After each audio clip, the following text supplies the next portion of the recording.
ابو عبیدہ رضی اللہ عنہ کا وار سیدھا گردن پر پڑا، جس سے گردن کی ہڈیوں کا ایک جوڑ کٹ گیا اور گردن ایک طرف ڈھلک گئی۔ گریگری گھوڑے سے گر پڑا۔ مسلمانوں نے داد و تحسین کا غلغپاڑا بپا کر دیا۔ دستور کے مطابق ابو عبیدہ رضی اللہ عنہ کو گھوڑے سے اتر کر گریگری کی تلوار خود اور زرہ اتار لینی چاہیے تھی، لیکن وہ گھوڑے سے نہ اترے۔ کچھ دیر گریگری کو تڑپتا دیکھتے رہے۔ جب اس کا جسم بے حس ہو گیا تو ابو عبیدہ رضی اللہ عنہ نے گھوڑے کو ایڑ لگائی اور اپنی صفوں میں آ گئے۔ ابن الولید رضی اللہ عنہ ابو عبیدہ رضی اللہ عنہ کو خراج تحسین پیش کرنے کے لیے نہ رکے۔ وہ گھڑ سوار دستے کے پاس چلے گئے جو انہوں نے اس روز کی جنگ کے لیے تیار کیا تھا۔ 8000 سواروں کے اس دستے کو دائیں پہلو پر عمرو بن العاص رضی اللہ عنہ کے دستوں کے عقب میں ایسی جگہ کھڑا کیا گیا تھا جہاں سے یہ دشمن کو نظر نہیں آ سکتا تھا۔ خالد رضی اللہ عنہ نے اپنی تمام فوج کو سامنے کا حملہ کرنے کا حکم دے دیا۔ رومی سالار حیران ہوئے ہوں گے کہ مسلمان سالاروں کا دماغ جواب دے گیا ہے کہ انہوں نے ایک ہی بار ساری فوج حملے میں جھونک دی ہے۔ رومیوں نے یہ بھی نہ دیکھا کہ مسلمانوں کے گھڑ سوار دستے حملے میں شریک نہیں۔ رومیوں کو یہ سب کچھ دیکھنے کی فرصت ہی نہیں ملی تھی، کیونکہ خالد رضی اللہ عنہ کے حکم کے مطابق بہت تیز حملہ کیا جا رہا تھا۔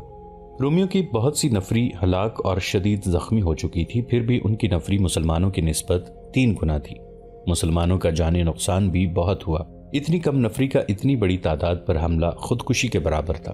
انہیں آنے دو، رومی سالار مہان چلا رہا تھا، اور آگے آنے دو، یہ ہمارے ہاتھوں مرنے کے لیے آ رہے ہیں۔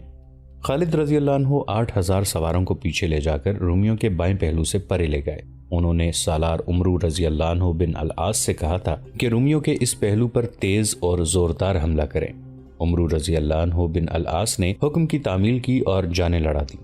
خالد رضی اللہ عنہ چاہتے تھے کہ دشمن کے پہلو کے دستوں کو سامنے سے الجھا لیا جائے۔ عمرو رضی اللہ عنہ بن العاص نے خالد رضی اللہ عنہ کا یہ مقصد پورا کر دیا۔ خالد رضی اللہ عنہ نے 8000 سواروں میں سے 2000 سواروں کا ایک دستہ الگ کر دیا تھا۔ انہوں نے جب دیکھا کہ دشمن کے پہلو کے دستے عمرو رضی اللہ عنہ بن العاص کے دستوں سے الجھ گئے ہیں تو 6000 سواروں کے ساتھ رومیوں کے پہلو والے دستوں کے خالی پہلو کی طرف سے حملہ کر دیا۔ رومیوں کے لیے یہ حملہ غیر متوقع تھا۔ ان کے پاؤں اکھڑ گئے۔ عمرو رضی اللہ عنہ بن العاص نے اپنے حملوں میں شدت پیدا کر دی۔ دشمن کے انہی دستوں پر سامنے سے شرجیل رضی اللہ عنہ بن حسنہ نے بھی حملہ کیا تھا۔ خالد رضی اللہ عنہ نے جن 2000 سواروں کو الگ کیا تھا انہیں حکم دیا کہ وہ دشمن کے اس سوار دستے پر حملہ کریں جو اپنے پہلو کے دستوں کی مدد کے لیے تیار تھا۔ ان 2000 سواروں کے لیے حکم یہ تھا کہ وہ دشمن کے سوار دستے کو روکے رکھیں، یعنی حملہ شدید نہ کریں بلکہ دشمن کو دھوکے میں رکھیں۔ بعد میں پتہ چلا کہ رومیوں کا یہ سوار دستہ خاص طور پر تیار کیا گیا تھا۔ اسے ہر اس جگہ مدد کے لیے پہنچنا تھا جہاں مدد کی ضرورت تھی۔ مسلمان سواروں نے اس سوار دستے کو اس طرح الجھایا کہ حملہ کرتے اور پیچھے یا دائیں بائیں نکل جاتے، پینترا بدل کر یا پھر آگے بڑھتے اور ہلکی سی جھڑپ لے کر ادھر ادھر ہو جاتے۔ خالد رضی اللہ عنہ کی یہ چال کارگر ثابت ہوئی۔ انہوں نے دشمن کے مقابلے میں اتنی کم تعداد کو ایسی عقل مندی سے استعمال کیا تھا کہ دشمن کے پہلو کے دستوں کے پاؤں اکھڑ گئے۔ ان دستوں کی توقع تھی کہ مشکل کے وقت سوار دستے مدد کو آ جائیں گے، لیکن مدد کو آنے والے سواروں کو خالد رضی اللہ عنہ کے 2000 سواروں نے آنکھ مچولی جیسی جھڑپوں میں الجھا رکھا تھا۔ دشمن کے پہلو کے دستے ایک بار پھر پیچھے ہٹے تو خالد رضی اللہ عنہ نے 6000 سواروں سے حملے میں شدت پیدا کر دی۔ مہان نے خود آ کر اپنے دستوں کو جم کر لڑانے کی کوشش کی، لیکن اس کا سوار دستہ بری طرح بکھرنے اور پیچھے ہٹنے لگا۔ پیادہ دستے سوار دستوں کی مدد کے بغیر نہیں لڑ سکتے تھے۔ وہ بے طرح بکھر گئے اور بھاگنے لگے۔ بھاگنے والے پیادہ دستے آرمینی تھے۔ مورخ لکھتے ہیں کہ ان کے بھاگنے کی ایک وجہ تو مسلمانوں کے سوار دستے کا حملہ تھا اور ان پر سامنے سے بھی بہت زیادہ دباؤ پڑ رہا تھا، اور دوسری وجہ یہ تھی کہ آرمینی سالاروں نے محسوس کیا کہ انہیں دانستہ سواروں کی مدد سے محروم رکھا جا رہا ہے۔ ان کے پیچھے عیسائی عرب تھے جن کا سالار جبلہ بن الاحم تھا۔ انہوں نے بھی رسالے کی مدد نہ آنے کو غلط سمجھا اور لڑنے سے منہ موڑ گئے۔ مورخ لکھتے ہیں کہ آرمینیوں اور عیسائیوں کی پسپائی بھگدڑ کی مانند تھی۔ 2 مورخوں نے اسے سیلاب بھی کہا ہے، جس کے آگے جو کچھ بھی آتا ہے سیلاب اسے اپنے ساتھ بہا لے جاتا ہے۔ رومیوں کے بائیں پہلو سے بھاگنے والے دستوں کی تعداد 40000 بتائی گئی ہے۔ 40000 انسانوں کی بھگدڑ ایسا بے قابو سیلاب تھا جو اپنے سالاروں کو بھی اپنے ساتھ بہا لے گیا۔ یہاں تک کہ سالار اعلیٰ مہان، جو ابھی میدان جنگ نہیں چھوڑنا چاہتا تھا، اپنے محافظوں سمیت اس سیلاب کی لپیٹ میں آ گیا اور بہتا چلا گیا۔ یہ کامیابی خالد رضی اللہ عنہ کی عسکری دانش کا حاصل تھی۔ انہوں نے دشمن کے پیادوں کو سواروں کی مدد سے محروم کر دیا تھا اور سواروں سے پیادوں پر حلہ بول دیا تھا۔ خالد رضی اللہ عنہ کے آگے بڑھنے کا رخ ماہان اور اس کے 2000 سوار محافظوں کی طرف تھا۔ ادھر ابو عبیدہ رضی اللہ عنہ اور یزید رضی اللہ عنہ بن ابو سفیان اپنے سامنے کے دستوں پر اس انداز سے حملہ کر رہے تھے کہ بھرپور لڑائی بھی نہیں لڑتے تھے اور پیچھے بھی نہیں ہٹتے تھے۔ ابو عبیدہ رضی اللہ عنہ نے دشمن کے ان دستوں کو روکا ہوا تھا جو زنجیروں میں بندھے ہوئے تھے۔ یہ دستے تیزی سے آگے پیچھے نہیں ہو سکتے تھے۔ خالد رضی اللہ عنہ دشمن کے اس رسالے کو جس نے سارے محاذ کو مدد دینی تھی بکھیر کر بھگا چکے تھے۔ اس رسالے کو کھل کر لڑنے کا موقع ہی نہیں دیا گیا تھا۔ خالد رضی اللہ عنہ اب اپنے رسالے یعنی سوار دستے کے ساتھ رومیوں کے عقب میں چلے گئے تھے۔ انہوں نے عقب سے حملہ کر دیا۔ یہ رومی فوج کا دوسرا حصہ تھا۔ اس پر اپنے بائیں کے دستوں اور سوار دستوں کے بھاگنے کا بہت برا اثر پڑ چکا تھا۔ ماہان کے غائب ہو جانے کی وجہ سے مرکزیت بھی ختم ہو گئی تھی۔ اب سالار اپنی اپنی لڑائی لڑ رہے تھے۔ وہ اب صرف دفاع میں لڑ سکتے تھے۔ کسی بھی فوج کا بڑا حصہ بھاگ نکلے اور کمک کی امید نہ رہے تو اس صورت میں یہی ہو سکتا ہے کہ انہیں اپنی جانیں بچانے کے لیے لڑایا جاتا ہے اور موقع ملتے ہی پسپائی اختیار کی جاتی ہے۔ رومی لشکر کے لیے یہ صورتحال پیدا ہو چکی تھی۔ خالد رضی اللہ عنہ نے دشمن کے بھاگنے کے راستے روک لیے تھے سوائے ایک کے۔ خالد رضی اللہ عنہ کی کوشش بھی یہی تھی کہ رومی اسی راستے سے بھاگیں، چنانچہ دشمن کے بھاگنے والے دستے اسی راستے پر جا رہے تھے۔ رومی فوج بھی پسپا ہو رہی تھی لیکن منظم طریقے سے۔ اس کا کچھ حصہ بھگدڑ میں بہہ گیا تھا، زیادہ تعداد منظم انداز سے پسپا ہوئی۔ خالد رضی اللہ عنہ نے اس تمام علاقے کی زمین کو دور دور تک دیکھ لیا تھا اور انہوں نے اس زمین سے فائدہ اٹھانے کے لیے اور جو کچھ سوچ لیا تھا وہ کسی عام دماغ میں نہیں آ سکتا۔ رومی لشکر جب بھاگ رہا تھا تو خالد رضی اللہ عنہ کے حکم سے ان کے دستے بھاگنے والوں کا تعاقب کر کے ایک خاص طرف لے جانے پر مجبور کر رہے تھے۔ اس طرف وادی زقات تھی جس میں ایک ندی بہتی تھی اور اس وادی کے خد و خال کچھ اس طرح تھے۔ وادی ارد گرد کی زمین سے گہرائی میں چلی جاتی تھی۔ اس کی ایک طرف کی ڈھلان تو ٹھیک تھی لیکن اس کے بالمقابل کی ڈھلان زیادہ تر سیدھی تھی۔ وہاں سے اوپر چڑھا تو جا سکتا تھا لیکن بہت مشکل۔ رومی فوج کے باقاعدہ دستے اس طرف چلے گئے۔ ان کے سامنے یہی راستہ تھا۔ وہ آسان ڈھلان اتر گئے اور انہوں نے ندی بھی پار کر لی۔ جب وہ دوسری ڈھلان چڑھنے لگے تو مشکل پیش آئی۔ آہستہ آہستہ اوپر چلے گئے۔ اچانک اوپر سے نعرے بلند ہوئے اور للکار سنائی دی۔ نعرے لگانے والے مسلمان سوار تھے اور ان کے سالار زرار رضی اللہ عنہ بن الازور تھے۔ ان کا جسم ناف سے اوپر ننگا تھا۔ خالد رضی اللہ عنہ نے رات کو جو منصوبہ بنایا تھا اس کے مطابق انہوں نے اسی وقت زرار رضی اللہ عنہ کو 500 سوار دے کر وادی الرقاد کے دوسرے کنارے پر بھیج دیا اور اچھی طرح سمجھا دیا تھا کہ انہیں کیا کرنا ہے۔ خالد رضی اللہ عنہ نے جیسا سوچا تھا ویسے ہی ہوا۔ رومی فوج کی دراصل کوشش یہ تھی کہ اس کے تعاقب میں جو مسلمان آ رہے ہیں ان سے بہت فاصلہ رکھا جائے، اس لیے وہ بہت جلدی میں جا رہے تھے۔ خالد رضی اللہ عنہ نے تعاقب اسی مقصد کے لیے جاری رکھا تھا کہ رومی فوج جلدی میں رہے۔ اس مقصد میں کامیابی یوں ہوئی کہ رومی اوپر کو گئے تو اوپر زرار رضی اللہ عنہ کے 500 سوار برچیاں تانے کھڑے تھے۔ رومی جو اوپر چلے گئے وہ مسلمانوں کے ہاتھوں مارے گئے اور جو ابھی اوپر جا رہے تھے وہ پیچھے مڑے، لیکن عمودی کنارے سے وہ تیزی سے پیچھے نہیں آ سکتے تھے۔ مسلمانوں نے ان پر تیر برسانے شروع کر دیے جو انہوں نے اسی مقصد کے لیے اکٹھے کر رکھے تھے۔ اوپر والے گرتے اور لڑکتے ہوئے نیچے جاتے تھے۔ اوپر سے ان پر وزنی پتھر گرتے تھے۔ ان میں گھڑ سوار بھی تھے، گھوڑے بھی گرے اور پیادے ان کے نیچے آ کر مرنے لگے۔ رومی کچھ کم تو نہ تھے، ابھی ایک بڑی تعداد ندی تک نہیں پہنچی تھی۔ رومی سالاروں نے اپنے آگے جانے والوں کی تباہی دیکھی تو اپنے دستوں کو آگے جانے سے روک دیا اور وادی میں اترنے کی بجائے انہیں اوپر صف آرا کر لیا۔ وہ لڑ کر مرنا چاہتے تھے۔ آرمینیوں اور عیسائی عربوں کی بھی کچھ نفری ان سے آ ملی تھی۔ یہ نفری بھاگ رہی تھی اور مسلمان انہیں وادی کی طرف لے آئے تھے۔ خالد رضی اللہ عنہ اپنی فوج کے ساتھ تھے۔ انہوں نے دشمن کو صف آرا دیکھا تو اپنے سالاروں کو بلا کر کہا کہ دشمن پر حملہ کر دیں۔ ان میں لڑنے کا دم نہیں رہا۔ خالد رضی اللہ عنہ نے کہا، سیدھا حملہ کرو، میرے حکم کا انتظار نہیں کرنا۔ ان کے لیے پیچھے ہٹنے کی جگہ نہیں ہے۔ ایک طرف دریائے یرموک ہے، دوسری طرف گہری وادی ہے، سامنے ہم کھڑے ہیں، ان پر حلہ بول دو۔ رومی پھندے میں آ گئے تھے۔ ان کا لڑنے کا جذبہ پہلے ہی ختم ہو چکا تھا۔ بعض مورخوں نے مسلمانوں کی تعداد 30,000 اور 2 نے اس سے کچھ کم لکھی ہے۔ شہادت اور شدید زخمیوں کی وجہ سے نفری کم ہو گئی تھی۔ ایک دستے کو عورتوں اور بچوں کی حفاظت کے لیے پیچھے چھوڑ دیا گیا تھا۔ مسلمانوں نے حملہ کر دیا۔ اس میں کوئی چال نہ چلی گئی۔ اس حملے کا انداز ٹوٹ پڑنے جیسا تھا۔ سوار اور پیادے گڑمٹ ہو گئے تھے۔ رومی اب زندگی اور موت کا مارکا لڑنے کے لیے تیار ہو گئے۔ وہ تو تربیت یافتہ فوج تھی۔ اس فوج کی اگلی صف نے مسلمانوں کا جم کر مقابلہ کیا، لیکن وہ جگہ ایسی تھی جہاں دائیں بائیں ہونے اور گھوم پھر کر لڑنے کی گنجائش نہیں تھی۔